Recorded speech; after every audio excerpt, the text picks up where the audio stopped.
Hello everyone, welcome back to my channel.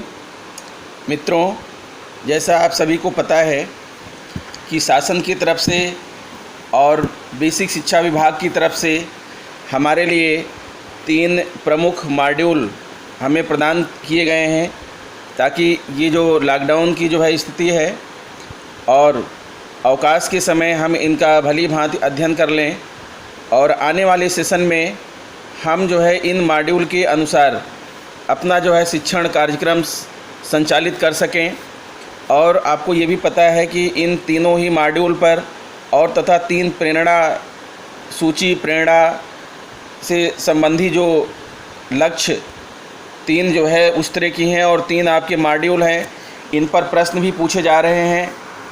तो इसी क्रम में मैं आपको ध्यान आकर्षण मॉड्यूल के 2 भाग की व्याख्या पहले ही कर चुका हूं। उसका वीडियो मैं चैनल पर अपलोड कर चुका हूं। आप लोग चैनल पर जाइएगा और प्लेलिस्ट खोलिएगा। प्लेलिस्ट में आपको डिपार्टमेंटल मिलेगा। डिपार्टमेंटल में जाइएगा और आपको ध्यान आकर्षण पर वीडियो मिल जाएगा, जिसमें पहला और दूसरा भाग है। इस वीडियो में मैं तीसरा और चौथा भाग बताने चल रहा हूं, उसकी व्याख्या करने चल रहा हूं। ठीक है मित्रों, अगर मेरा वीडियो आपको अच्छा लगे तो चैनल को सब्सक्राइब कर लीजिएगा, लाइक कीजिएगा, बेल आइकन ज़रूर प्रेस कर दीजिएगा और दूसरे मित्रों को भी शेयर कीजिएगा ताकि सभी लोग इस लाभान्वित हो सकें। तो मेरा एक छोटा सा प्रयास है मित्रों आप लोगों के लिए। तो चलिए मैं वीडियो प्रारंभ करता हूं। ध्यान आकर्षण मॉड्यूल के भाग 1 और 2 का ऑलरेडी जो है उसकी व्याख्या मैं कर चुका हूं। भाग 2 में बात यहाँ तक समाप्त हुई थी कि जो बच्चे हमारे पास प्रारंभ में आएंगे, किसी भी सत्र की शुरुआत में ही उनके जो है उनकी दक्षता का आकलन कर लेंगे और उनकी जो संप्राप्ति है उसका आकलन करके ध्यान शिविर चलाएंगे। उसके बाद फिर मैं उन्हें जो है उस पर्टिकुलर क्लास के बारे में अध्यापन करेंगे। तो आइए हम भाग 3 में देखते हैं कि भाग 3 में क्या है। देखिए, भाग 3 में है कक्षा शिक्षण हेतु रणनीतियाँ एवं तकनीक, यानी कक्षा शिक्षण आपकी कैसी होनी चाहिए। अब इसके अंतर्गत देखिए, परिप्रेक्ष्य शिक्षण कार्य की पूर्व तैयारी, शिक्षण अधिगम प्रक्रिया, क्या करें क्या ना करें, यानी ये 4 टॉपिक और साथ में 2 टॉपिक हैं। कक्षा शिक्षण की प्रभावी तकनीकियाँ और शिक्षण तकनीकियों पर आधारित शिक्षण योजनाएं, ये भाग 3 में है। चलिए हम लोग देखते हैं जो है इसके जो प्रमुख बिंदु हैं वो क्या हैं। देखिए, हम अपनी कक्षा में शिक्षण कार्य प्रारंभ करें इसके पहले हमें कुछ तैयारियां करनी होंगी। और वो तैयारियां क्या हैं, देखिए आइए हम सब उन तैयारियों पर चर्चा करें जिन्हें आधारभूत आकलन के पश्चात व बच्चों के साथ समूह में कार्य करने के पूर्व शिक्षक को जानना एवं करना नितांत आवश्यक है। वो तैयारियां क्या हैं। पहला है अधिगम स्तर संबंधी सूची। आरंभिक आकलन के बाद प्रत्येक बच्चे के अधिगम स्तर पर संप्राप्ति संबंधी एक सूची आपके पास होनी चाहिए, जैसा कि मैंने पहले वीडियो में बताया था, जिसमें यह स्पष्ट हो कि बच्चे ने किस लर्निंग आउटकम को प्राप्त कर लिया तथा किन लर्निंग आउटकम पर उसके साथ और कार्य करने की आवश्यकता है। इसके लिए परिशिष्ट 2 में दिए गए प्रारूप का प्रयोग करें। समूह निर्धारण। जब अधिगम संप्राप्ति को ध्यान में रखते हुए बच्चों का समूह निर्धारण कर लें। लर्निंग आउटकम की सूची। जिन लर्निंग आउटकम पर सीखने के अंतर के कारण कार्य करना है उसकी एक क्रमवार सूची बना लें। यह सूची प्रत्येक विषय के लिए अलग अलग होगी। तो लर्निंग आउटकम पर सीखने में अंतर का कारण क्या है, ये आपको इस मॉड्यूल के भाग 2 में बताया जा चुका है। ठीक है, उसके लिए आप पहले वो वीडियो देख लीजिए।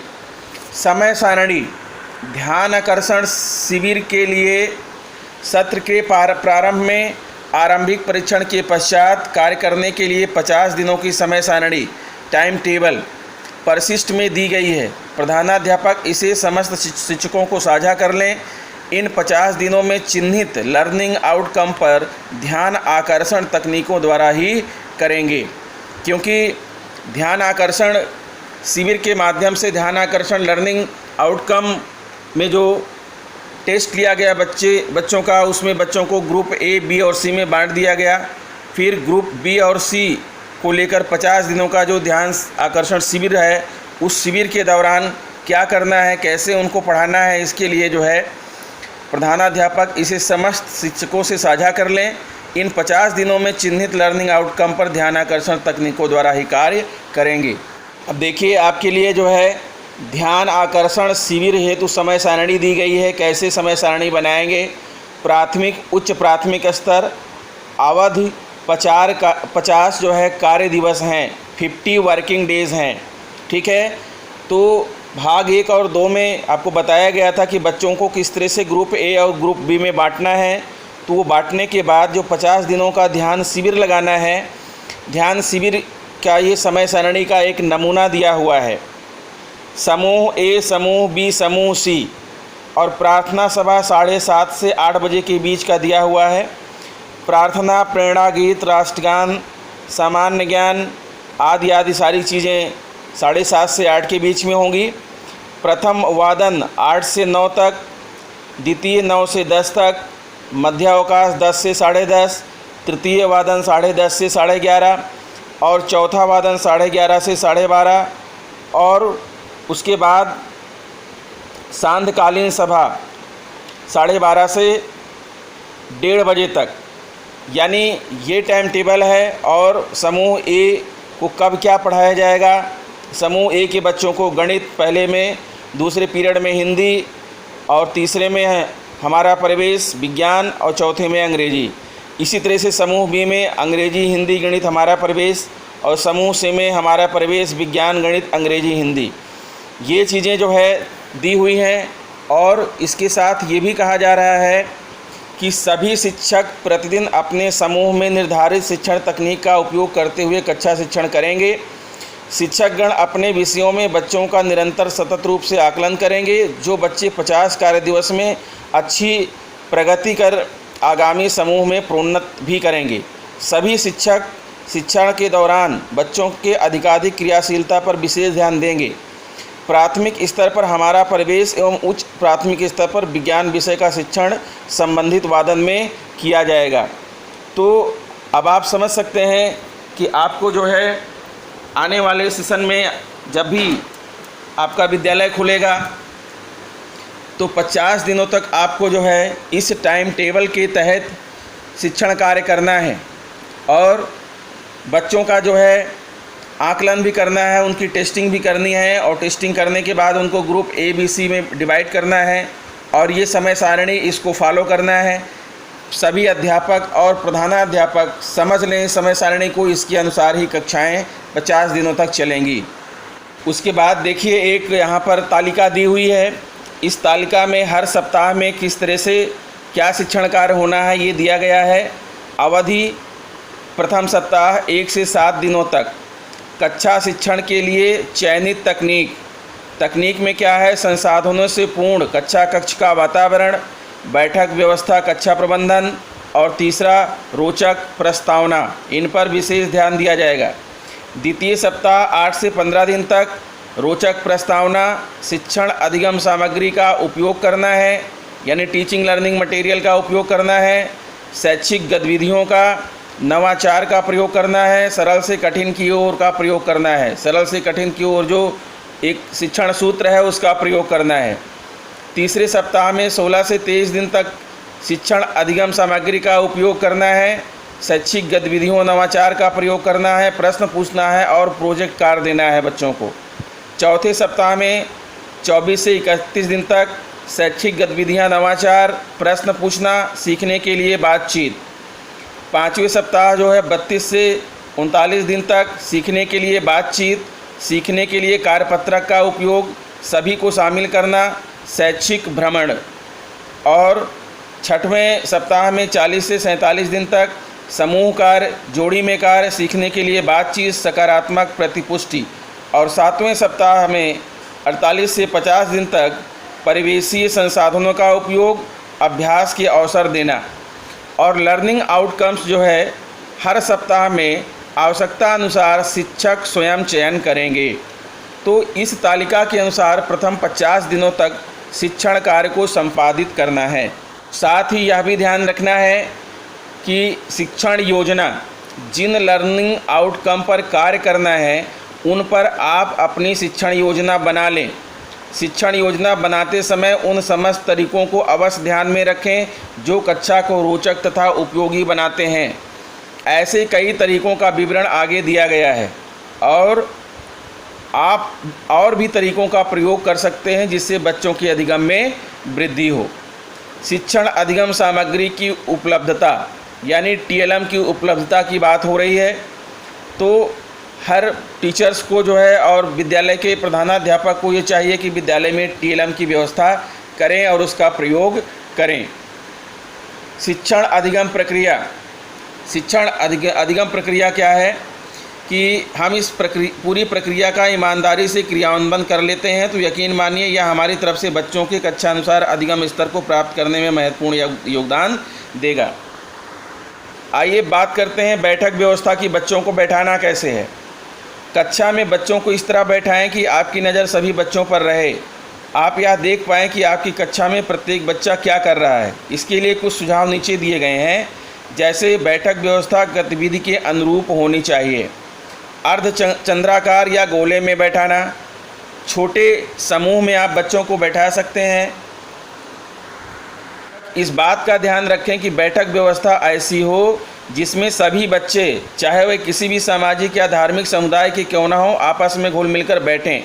इसमें लड़कियां तथा दिव्यांग बच्चों का विशेष ध्यान रहे और यह भी ध्यान रहे कि स्तरवार समूह इस प्रकार से बैठें कि अन्य समूहों को उनके कार्यों या बातचीत से व्यवधान ना हो। समूह बनाते समय यह ध्यान रहे कि सभी एक समान अधिगम स्तर वाले बच्चे एक साथ हों। आप आवश्यकता अनुसार मिश्रित समूह बनाकर भी उन्हें बैठा सकते हैं।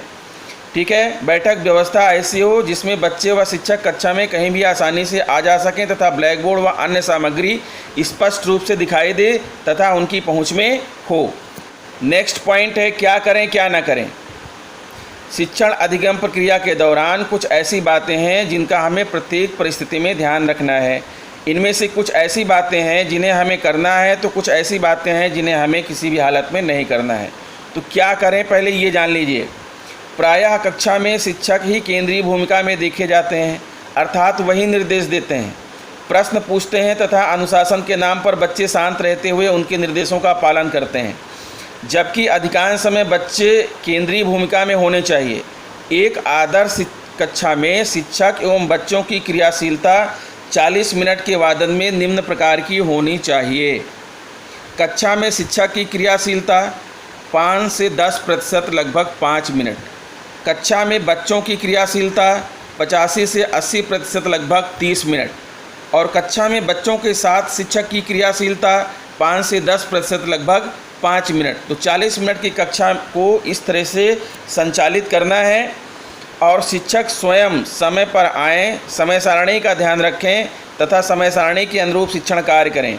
इससे बच्चों को समय की महत्ता समझ में आएगी।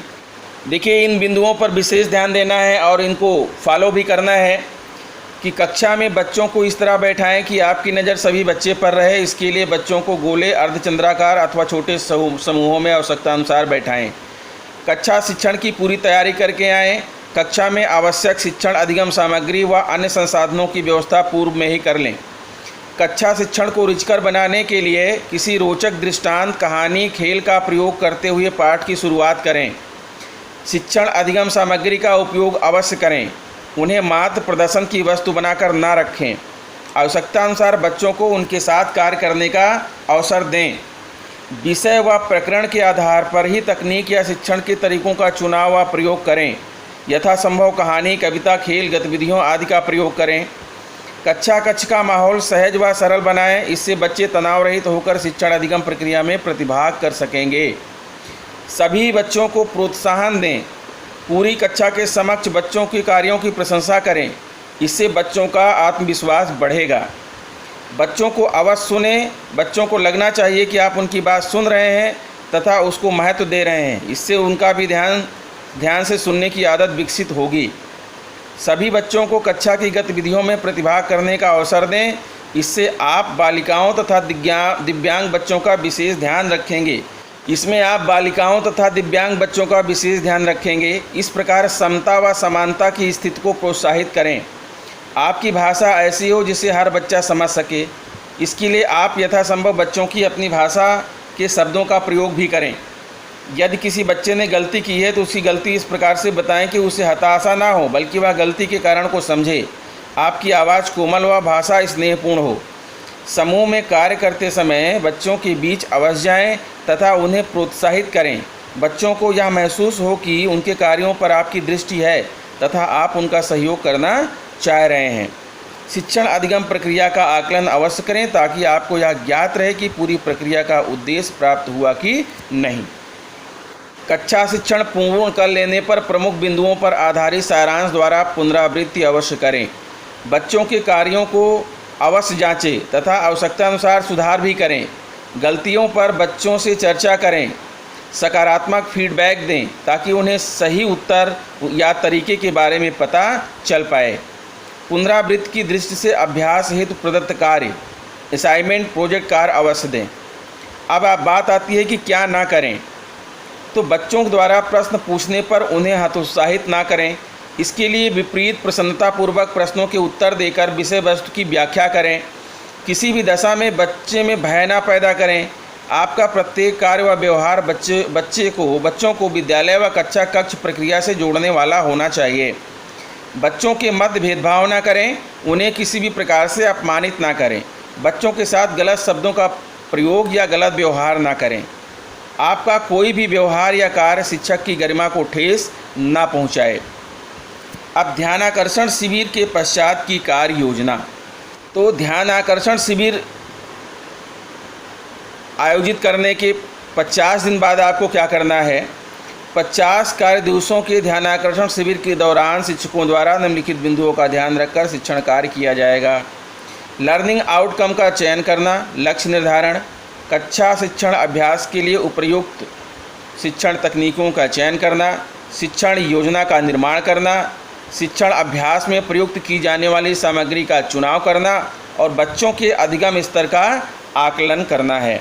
और ध्यान आकर्षण शिविर के पश्चात भी शिक्षकगण नियमित रूप से दैनिक कक्षा शिक्षण में ध्यान आकर्षण शिविर के अनुरूप उपयुक्त बिंदुओं पर ध्यान देने का कार्य जारी रखेंगे। दैनिक कक्षा शिक्षण अभ्यास में लर्निंग आउटकम को लक्ष्य मानकर शिक्षण योजना के अनुरूप शिक्षण तकनीकियों का उपयोग निरंतरता के साथ किया जाना आवश्यक है। अब इस चार्ट पर ध्यान दीजिए, ये महत्वपूर्ण चार्ट है।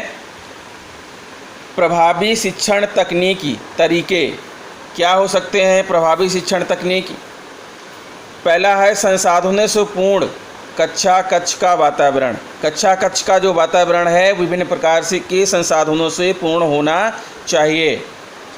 कक्षा प्रबंधन बैठक व्यवस्था सही होनी चाहिए, रोचक प्रस्तावना हो। और दूसरा शिक्षण अधिगम सामग्री का उपयोग TLM, शैक्षिक गतिविधियों, नवाचारों, रोचक खेलों, रोल प्ले, कहानी आदि का उपयोग हो। प्रश्न पूछना। फिर अगला है सीखने के लिए बातचीत, बच्चों के लिए कार्यपत्रक, सभी को शामिल करना। फिर नेक्स्ट है समूह कार्य, जोड़ी में कार्य, परिवेशीय संसाधन का उपयोग, जो परिवेश में संसाधन पाए जाते हों, अभ्यास के अवसर देना, अर्जित ज्ञान की पुनरावृत्ति और सकारात्मक प्रतिपुष्टि देना, तथा शैक्षिक भ्रमण, सरल से कठिन की ओर, प्रोजेक्ट कार्य। यानी ये जो है पूरा का पूरा जो है सारांश है प्रभावी शिक्षण तकनीक के तरीके, शिक्षण तकनीकी के जो है ये सार संग्रह है। देखिए यहाँ समझने के लिए एक कक्षा का उदाहरण दिया गया है और उस कक्षा में जो है जो शिक्षण तकनीकी है कैसे होनी चाहिए। कक्षा 3 है, विषय हिंदी है, समयावधि 40 मिनट का है और लर्निंग आउटकम बच्चे संज्ञा शब्द को पहचानते हैं। ये लर्निंग आउटकम है कि बच्चे संज्ञा शब्द को पहचानते हैं। ये लर्निंग आउटकम आपको जो है निकलवाना है। आवश्यक शब्द सामग्री क्या है। शब्द कार्ड, प्राणियों के नाम, नाम, वस्तुओं के नाम, स्थानों के नाम के दीवार पर चित्र वाले चार्ट, पोस्टर जैसे स्थान, वस्तुएं, जानवर, यातायात के साधन, वस्त्र, परिधान आदि। यानी बच्चे संज्ञा को पहचानते हैं या लर्निंग आउटकम प्राप्त करने के लिए जो आवश्यक सामग्री है वो आपको बता दी गई है कि नाउन संज्ञा की बात जब कर रहे हैं तो संज्ञा सिखाने के लिए आपकी जो आवश्यक सामग्री है आपकी कक्षा में ये चीज़ें होनी चाहिए। शिक्षण प्रक्रिया क्या है? शिक्षक क्या सुनिश्चित करते हैं कि कक्षा की दीवारों पर व्यापक रूप से चित्र वाले चार्ट, पोस्टर जैसे स्थान, वस्तु, जानवर, यातायात के साधन, वस्त्र, परिधान आदि लगे हों। साथ ही वह अपने पास शब्द कार्ड और चित्र कार्ड रखते हैं। इससे बच्चों को कक्षा में टंगे विभिन्न चार्ट, पोस्टरों को देखने व उन पर चर्चा करने का अवसर मिलता है। देखिए यहाँ पर एक कक्षा का जो है चित्र यहाँ प्रदर्शित किया गया है कि बच्चे बैठे हुए हैं और अध्यापिका जो है शिक्षण कार्य कर रही हैं और सामने संज्ञा लिखा हुआ है। कक्षा का वातावरण कुछ ऐसा होना चाहिए। शिक्षक प्रारंभ में बच्चों से बाढ़ के बारे में लगभग 2 मिनट कुछ बातचीत करते हैं। उसके पश्चात साहसी सीमा पाठ के बारे में चर्चा करते हैं तथा उसके चित्रों को भी दिखाते हुए उन पर चर्चा करते हैं। बच्चे भी बाढ़ पर अपने अनुभव और समझ को शिक्षक के साथ साथ साझा करते हैं। इस चर्चा के दौरान ही शिक्षक बच्चों का ध्यान संज्ञा शब्दों की ओर खींचते हैं जैसे सीमा, मोटरबोट, रहीम, नाव आदि। उन्हें वह श्याम पट पर लिखते भी जाते हैं। वार्ता के क्रम में संज्ञा शब्दों की विशेषताओं के बारे में भी बताते हैं। अब शिक्षक बच्चों को 5 समूहों में बांट कर उन्हें शब्द चित्र कार्ड देते हैं तथा उनसे संज्ञा शब्दों को पहचानने तथा उससे संबंधित कार्डों को छांटने को कहते हैं। इसके बाद वह बच्चों से पाठ में से ऐसे ही संज्ञा शब्दों को ढूंढने के लिए कहते हैं। बच्चे समूह में कार्य करते हैं तथा संज्ञा वाले शब्द चित्र कार्ड को छांटते हैं। वह छोटे समूह में पाठ में आए संज्ञा शब्दों को भी छांटते हैं। बच्चे दीवारों पर लगे पोस्टर, चार्टों से भी संज्ञा शब्द की पहचान करते हैं तथा उन पर बातचीत करते हैं। समूह कार्य के दौरान शिक्षक प्रत्येक समूह के पास जाते हैं तथा बच्चों को प्रोत्साहित करते हैं। साथ ही वह यह समझने का प्रयास करते हैं कि कौन बच्चे प्रतिभाग कर रहे हैं, कौन नहीं कर रहे हैं, कौन से बच्चे सही कर रहे हैं, किसे मदद की आवश्यकता है आदि। इस प्रकार शिक्षक द्वारा सतत आकलन किया जाता है तथा आवश्यकता अनुसार वह अपनी शिक्षण योजना में बदलाव लाते हैं। इस प्रकार यह शिक्षण प्रक्रिया आगे बढ़ती है। देखिए, शिक्षण तकनीक में आप परिवेशीय संसाधनों का उपयोग भी कर सकते हैं। प्रायः शिक्षक शिक्षण प्रक्रिया में टीएलएम की अनुपलब्धता के बारे में कहते सुनते देखे जाते हैं। संभवतः ऐसे शिक्षक अपना ध्यान प्रकृति की ओर आकृष्ट नहीं करते। वास्तव में प्रकृति ही प्रयोगशाला है। यदि हम ध्यानपूर्वक देखें तो हमारे स्कूल में, कक्षा में, गांव में, घर में हमारे चारों ओर शिक्षण सामग्री उपलब्ध है। हमें थोड़ा गौर से देखना होगा। प्रारंभ में गणित पढ़ाने के लिए अनाज के दाने, मक्के के दाने, पत्तियां, फूल, फल, बीज, कंकड़, पत्थर, सीप, माचिस की तीलियां, आइसक्रीम के प्रयुक्त चम्मच, पेंसिल, रबर, कटर आदि अनेक वस्तुएं हैं जिनका उपयोग शिक्षण प्रक्रिया में किया जा सकता है। अब इस तालिका पर ध्यान दीजिए। शैक्षिक भ्रमण संबंधी अवलोकन, बिंदुओं व अनुभवों को लिखने का प्रारूप। ये प्रारूप भी बच्चों से लिखवाना है। कक्षा, दिनांक, शैक्षिक भ्रमण का स्थान या पता, नाम जिनके यहाँ शैक्षिक भ्रमण के लिए गए हैं, कार्य जिसे देखने आप शैक्षिक भ्रमण पर गए हैं और आपके मुख्य अवलोकन बिंदु क्या क्या हैं। आपने क्या सीखा, क्या यह भ्रमण आपके लिए लाभकारी रहा, कैसे विस्तार से लिखें। अगला है शिक्षण तकनीकी सरल से कठिन की ओर। तो मित्रों, इसमें बहुत सारी शिक्षण तकनीकी दी गई हैं। आप उनको जो है ध्यान से पढ़ सकते हैं, उन्हें समझ सकते हैं। मैं तो एक उदाहरण के तौर पर मुख्य बिंदु आपको बता रहा हूँ। आप इस वीडियो से मत समझ लीजिएगा कि पूरा का पूरा जो है मॉड्यूल इस वीडियो में है। खाली मैं आपको कुछ प्रमुख बिंदुओं को एक्सप्लेन कर रहा हूँ। सरल से कठिन की ओर, जो ज्ञात है वही सरल है, जो दिखाई देता है, दृश्य है वही सरल है, जो मूर्त है उसे समझना सरल है, जिसे छूकर अनुभव कर सकते हैं वही सरल है, जो पूर्व ज्ञान पर आधारित है वही सरल है। यानी बच्चों को जो है पूर्व ज्ञान पर आधारित, छूकर अनुभव करने वाली चीज़ें, जो मूर्त रूप से दिखाई दे रही हैं ऐसी चीज़ें, ठीक है, जो ज्ञात हैं उन चीज़ों से शुरुआत करके हमें कठिन की ओर ले जाना है। ये इस मॉड्यूल के भाग 4 को देखते हैं। इसमें क्या है? परिशिष्ट 1 आरंभिक परीक्षण प्रपत्र, परिशिष्ट 2 अधिगम परिणाम आधारित प्रगति विवरण, परिशिष्ट 3 में ध्यान आकर्षण तकनीक तालिका, परिशिष्ट 4 में अक्सर पूछे जाने वाले प्रश्न और परिशिष्ट 5 में है ध्यान आकर्षण शिविर हेतु समय सारणी। इनका भी आपको अच्छे से अध्ययन कर लेना है, ध्यान देना है कि किस प्रकार से सारणी बनाना है, कैसे परीक्षण प्रपत्र तैयार करना है, प्रगति विवरण कैसे तैयार करना है, तकनीकी तालिका कैसे बनाना है। ये सारी चीज़ें जो है आप इस मॉड्यूल को पढ़ करके आप ज्ञात कर सकते हैं। आइए हम कुछ प्रमुख बिंदुओं पर बात कर लेते हैं। आरंभिक आकलन आधारभूत असेसमेंट परीक्षण प्रपत्र के नमूने। ये देखिए, एक यहाँ प्रश्न पत्र का नमूना दिया गया है। आरंभिक परीक्षण प्रपत्र कक्षा 3 का दिया गया है, विषय हिंदी का दिया गया है। इसे आप देख सकते हैं और इसे आप पढ़ सकते हैं। अब बात करते हैं अधिगम परिणाम आधारित प्रगति विवरण। ये भी जो है आपको प्रगति विवरण भी बनाना है इस तरह से।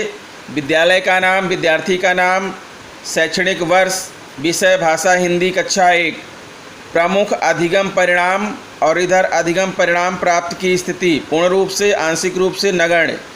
अब जो भी भाषा हिंदी के अधिगम परिणाम हैं उनको आप जो है यहाँ साइड में क्रम संख्या डाल करके लिख लेंगे और उसके सामने आप जो है अधिगम परिणाम प्राप्त की स्थिति भी आप टिक करेंगे कि बच्चे पूर्ण रूप से अधिगम प्राप्त कर चुके हैं, सीख चुके हैं, या आंशिक रूप से या नगण्य रूप से।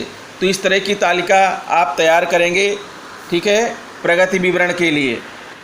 अगला जो विशेष महत्व का है वो परिशिष्ट 3 है ध्यान आकर्षण तकनीकी तालिका। ध्यान आकर्षण तकनीकी और तरीके और इधर संभावित परिणाम और लाभ। पहला जैसे है संसाधनों से पूर्ण कक्ष का वातावरण। तो इसमें क्या होना चाहिए? प्रिंट रिच कक्ष जहां बच्चों को पढ़ने व चर्चा करने के तमाम अवसर मिलें। कक्षा का जो एटमॉस्फेयर है प्रिंट रिच होना चाहिए, अर्थात कक्षा में जो है बच्चे जहाँ भी देखें, दीवारों पर देखें, दरवाजे पर देखें, खिड़की पर देखें, हर जगह उन्हें कुछ ना कुछ सीखने के लिए मिलना चाहिए, कुछ ना कुछ वहाँ पर लिखा होना चाहिए, चित्र बना होना चाहिए। विषयगत संसाधनों TLM की उपलब्धता होनी चाहिए। ऐसे ही इधर बच्चे विभिन्न संसाधनों का उपयोग कर आनंददायक तरीके से सीखेंगे और शिक्षकों को गतिविधियां कराने के लिए आवश्यक संसाधन कक्षा में ही उपलब्ध होंगे, जिससे सीखना लिखना सुगम होगा, सीखना सिखाना सुगम होगा। तो ये ध्यान आकर्षण तकनीक की तालिका है, इसका भी आप अच्छे से अध्ययन कर लीजिए। पॉइंट 2 है कक्षा प्रबंधन बैठक व्यवस्था। फिर तीसरा है रोचक प्रस्तावना। तो इस पर भी आपको विशेष ध्यान देना है, इस पर भी आपको अध्ययन कर लेना है। अब यहाँ ध्यान दीजिए, अक्सर पूछे जाने वाले प्रश्न, आपसे प्रश्न पूछे जा सकते हैं, मौखिक या लिखित जैसे भी पूछे जाएंगे। वो ये है कि ध्यान आकर्षण शिविर सामान्य कक्षा शिक्षण से किस तरह अलग है। ध्यान आकर्षण शिविर और सामान्य कक्षा शिक्षण में क्या अंतर है। तो आप देख रहे हैं कि लिखा हुआ है ध्यान आकर्षण शिविर विशेष रूप से उन बच्चों के लिए है जिनका अधिगम स्तर उनकी कक्षा के अनुरूप नहीं है या जो सीखने में कक्षा के बाकी बच्चों से पिछड़ गए हैं। ऐसे बच्चों के लिए सामान्य रूप से कक्षा शिक्षण करने से विशेष लाभ नहीं होता।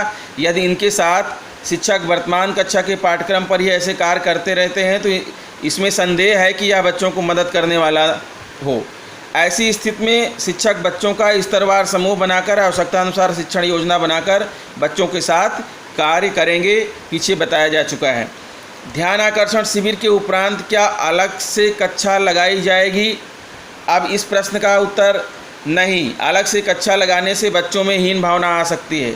आप निर्धारित कक्षा में ही ध्यान आकर्षण तकनीकों पर आधारित शिक्षण योजना बनाकर उन बच्चों के साथ कार्य करेंगे जिनका अधिगम स्तर कक्षा अनुरूप नहीं है। इसके लिए आप मॉड्यूल में दी गई विभिन्न तकनीकियों का प्रयोग करें।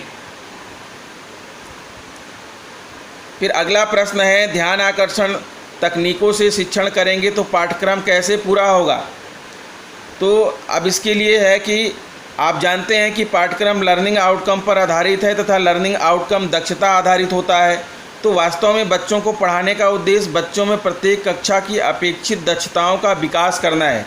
असल में चुनौती तो यह है कि अधिगम स्तर में अंतर की स्थिति में बच्चे वर्तमान कक्षा के पाठ्यक्रम से सामंजस्य कैसे बिठा पाएंगे।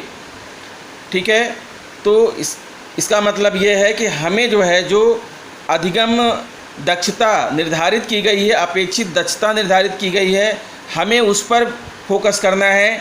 हमें पाठ्यक्रम पूरा करने पर फोकस नहीं करना है। बच्चे के अंदर जितनी दक्षताएं दी गई हैं उन दक्षताओं का विकास होना चाहिए।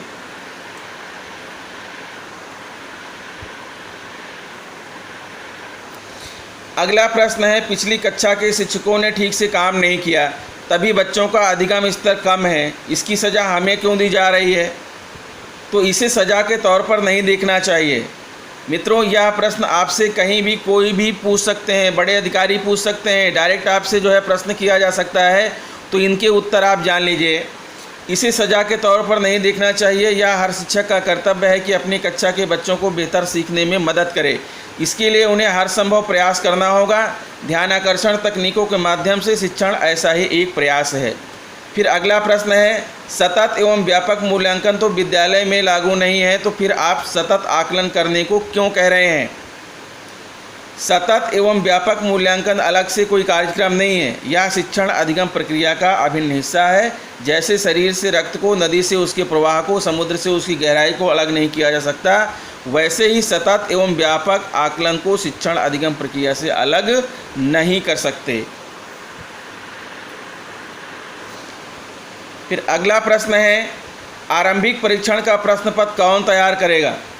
तो आरंभिक परीक्षा का प्रश्न पत्र शिक्षक ही तैयार करेंगे। आपकी समझ के लिए इस मॉड्यूल में 4 ऐसे परीक्षण प्रश्न पत्र दिए गए हैं, तो मित्रों आप उन प्रश्नों को आप देख लीजिएगा। अगला प्रश्न है, क्या आरंभिक परीक्षण प्रश्न पत्र को प्रिंट कराकर प्रत्येक बच्चे को देना होगा? शिक्षक इसकी व्यवस्था कैसे करेगा? अच्छा हो यदि यह प्रत्येक बच्चे के लिए अलग से मिल जाए। इसके लिए आवश्यक फंड विद्यालय ग्रांट से मिल सकता है, अन्यथा आप श्याम पट पर भी प्रश्नों को लिख सकते हैं। फिर नेक्स्ट क्वेश्चन है, हमारे यहाँ तो कमज़ोर बच्चे आते हैं, वह कैसे सीखेंगे? तो इसका आंसर ये है कि यह एक भ्रांति है कि हमारे यहाँ कमज़ोर बच्चे आते हैं। वास्तव में कोई बच्चा कमज़ोर होता ही नहीं है। कोई किसी विषय में प्रवीण होता है तो कोई किसी और विषय में। क्या मछली पेड़ पर चढ़ जाती है, पर क्या वह पानी में बहुत अच्छे ढंग से तैरती नहीं है? क्या कोई खरगोश पानी में वैसे तैर लेता है जैसे कि एक कछुआ? क्या सचिन तेंदुलकर विज्ञान विषय में अपनी कक्षा में अव्वल आते थे, लेकिन क्या वह विश्व के महान बल्लेबाजों में शुमार नहीं हुए? तो फिर कौन तेज और कौन कमज़ोर? वास्तव में हमारा नज़रिया है किसी को तेज या कमज़ोर बनाता है। आप बच्चों को कार्य करने का अवसर दें, ऐसा माहौल बनाएं जहां बच्चे कार्य करने में रुचि लें। फिर सीखना तो स्वतः ही हो जाता है। एक शिक्षक का कार्य बच्चों को सोचने, प्रश्न करने, तर्क करने, कार्य करने आदि के अवसर देना है। फिर अगला प्रश्न है, माँ पिता तो अपने बच्चों की पढ़ाई पर ध्यान देते नहीं, हम कहाँ से उन्हें पढ़ा पाएंगे? तो सर्वप्रथम हमें अपने कर्तव्यों व दायित्वों के प्रति सजग एवं ईमानदार रहना है। हम यह सतत आकलन करते रहें कि हमें जो कार्य करने हैं हमने किए या नहीं। आपका स्वयं पर अधिकार और नियंत्रण है। ऐसी स्थिति में एक पक्ष तो यह है कि आप अपनी मॉनिटरिंग स्वयं करें कि आप क्या कर रहे हैं। फिर नेक्स्ट प्रश्न है, क्या इस प्रकार के ध्यानाकर्षण शिक्षण में समुदाय का सहयोग ले सकते हैं और कैसे? अवश्य, समुदाय या गांव में ऐसे पढ़े लिखे लोग अवश्य मिल जाएंगे जिनके पास कुछ समय तथा वह 1 या 2 घंटे विद्यालय में शिक्षण कार्य में दे सकते हैं। आप उनसे अवश्य बात करें तथा उनके पास उपलब्ध समय के अनुरूप उन्हें विद्यालय में बच्चों का सहयोग करने के लिए प्रोत्साहित करें। ध्यानाकर्षण तकनीकी संख्या 12 में इस पर विस्तार से बात की गई है। अंत में ये दिया हुआ है कि कक्षा शिक्षण के दौरान इन्हें ध्यान रखें। डूज़ एंड डोंट्स, क्या करना है क्या नहीं करना है, ये आपको पहले ही मैं बता चुका हूँ। तो मित्रों, इस प्रकार से ध्यान आकर्षण मॉड्यूल ख़त्म हुआ। उसके जो मुख्य बिंदु थे मैंने उनके बारे में बताया, लेकिन इतने से ही आपका काम नहीं चलेगा। आपको इस पर कार्य करना है। जितनी बातें इसमें कही गई हैं वो सारी चीज़ें, उनके लिए आपको तैयार होना है। तो अभी से एक प्लान बना लीजिए, अभी से एक योजना बना लीजिए और आप कौन कौन सी कक्षा पढ़ाते हैं उसके हिसाब से आप एक पाठ योजना तैयार कर लीजिए, ताकि जब भी स्कूल प्रारंभ हो आप अपनी कार्य योजना के अनुसार शिक्षण कार्य कर सकें। और आप सभी को जो है इन बातों को फॉलो करना ही पड़ेगा। तो मित्रों, मैं अपनी वीडियो को यहीं समाप्त करता हूं और आपसे मिलता हूं नेक्स्ट वीडियो में। दूसरे मॉड्यूल को लेकर मैं आपसे चर्चा करूंगा।